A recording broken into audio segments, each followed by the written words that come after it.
114 ka rebelding New People's Army kon NPA sa Misamis Oriental ang mibalik na sa sabakan sa gobyerno sukad pa ni adtong tuig 2016 hangtod karon. Kundiin ang tulo kanila mitahan ni adto lang Hunyo 19, 2020.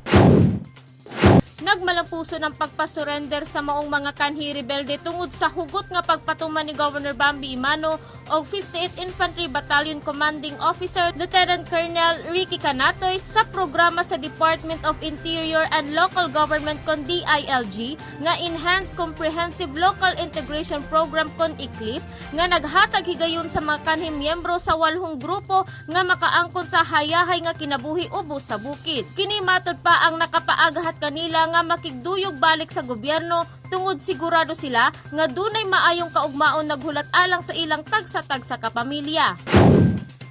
Dako matod pa ang ilang pagsalig kang Governor Bambi Imano nga dili sila pasagdan.